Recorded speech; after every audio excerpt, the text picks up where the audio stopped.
Is Batman v Superman a good movie? Now, I know what you're thinking. No. That seems to be the common consensus when it comes to this movie. And I totally get it. To be honest, like from the moment that I saw the trailers, I was so not into it. Those trailers, compared to the beautiful Man of Steel trailers, it just looked awful. And Batman v Superman, the movie itself, it's got problems. I could talk about him, but let's talk about him. For one thing, it's too long. It's much too long, and there's way too much going on. There just is. Isn't it enough that you've got a full Batman movie in there crossed with a full Superman movie? You'd think that'd be enough for a 2.5 hour long movie, but no. Zack had different ideas about that.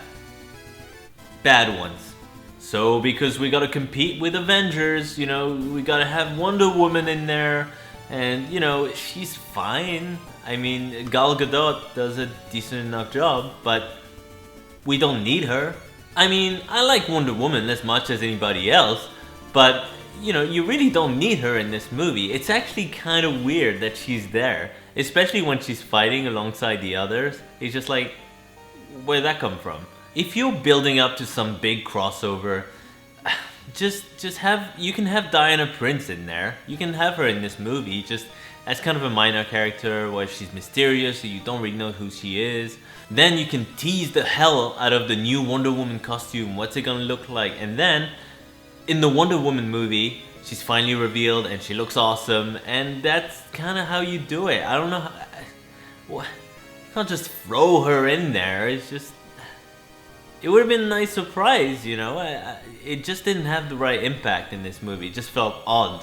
You also have cameos from the rest of the Justice League in this movie, and again, those didn't need to be in there. Especially not in the way they did it, which was stupid.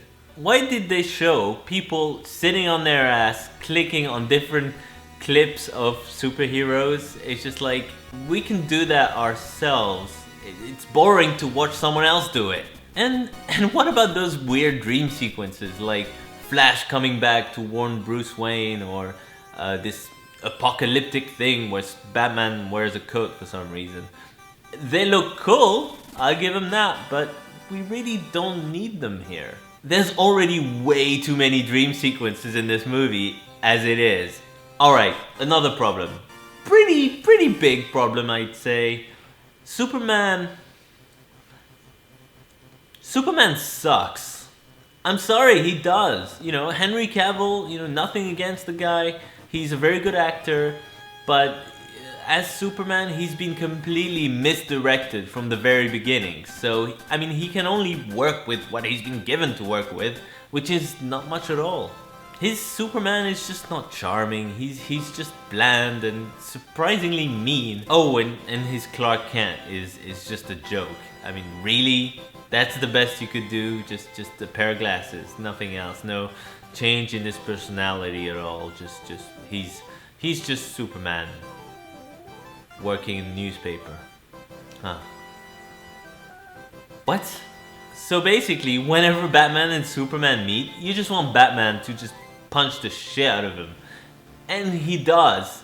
A lot. Other characters with problems.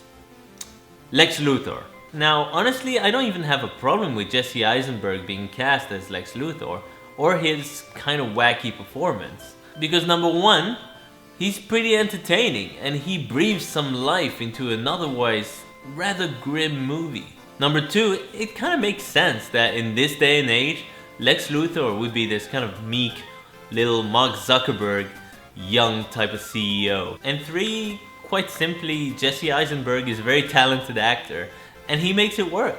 My main problem with this character is, who is he?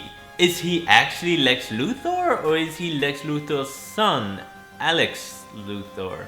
I mean, they explain it briefly. There's actually two Lex Luthors. There's the father and the son, which makes Jesse Eisenberg not Lex Luthor, but also Lex Luthor. Why did it have to be so convoluted and secretive? Like, oh, maybe we shouldn't tell them who he is. It's just like, just make him Lex Luthor, or just make him a completely different character. I don't know, or just make it clear, alright?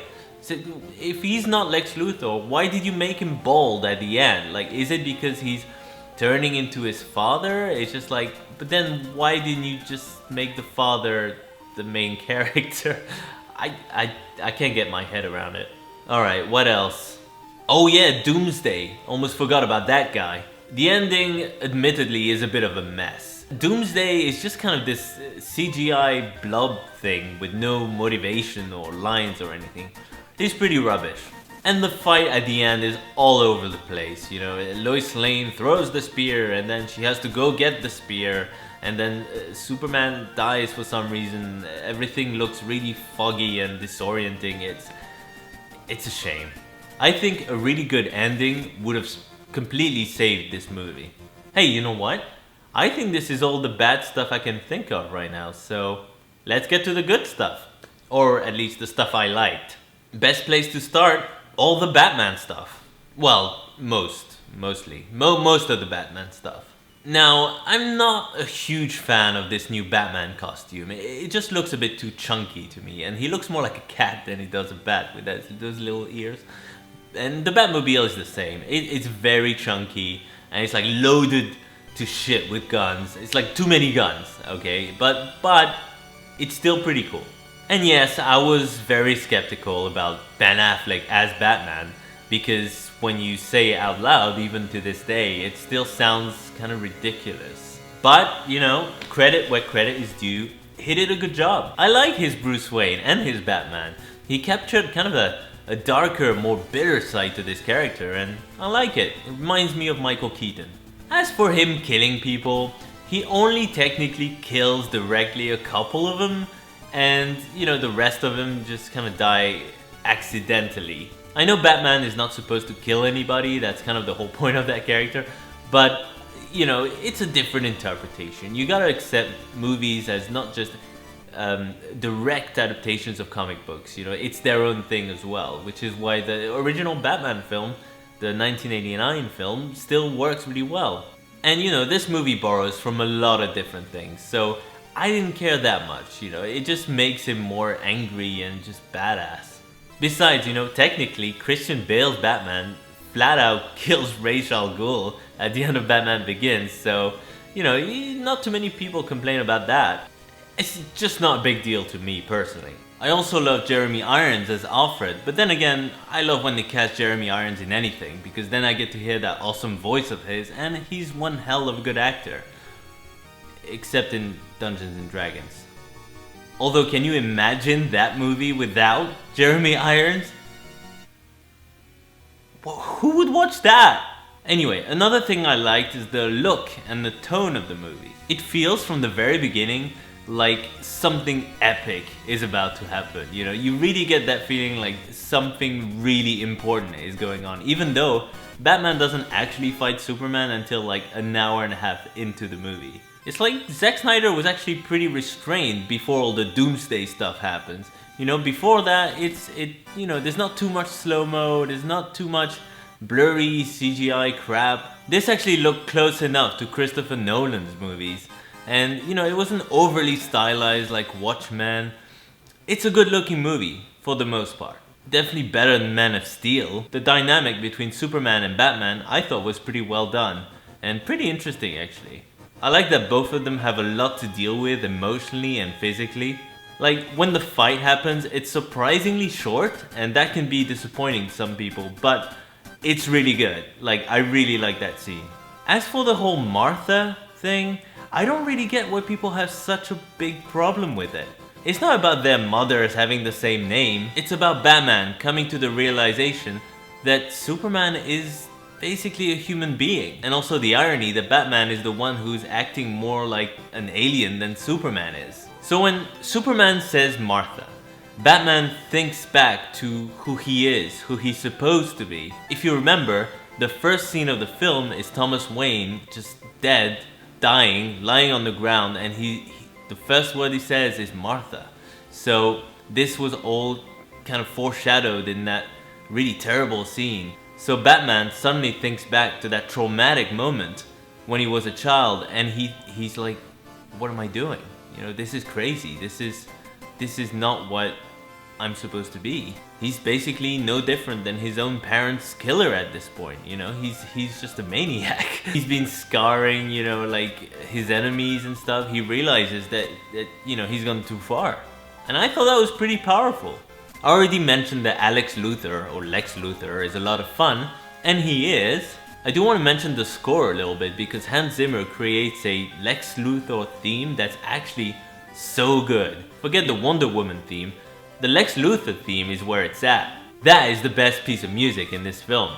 It perfectly captures the sadistic wackiness of Lex Luthor, and I love it. I actually love when Hans Zimmer actually gives a shit and does something a little bit bold and different. If only he'd done that with his Superman theme. Danny Elfman can do it. He can do it all. Anyway, to cut a long video short, I think there's a lot of good stuff in this movie, especially for Batman fans, and I know there's also a lot of bad stuff, so I think that kind of evens out to an average, slightly above average movie. I enjoyed it fine, and I don't really understand people who trash it like completely.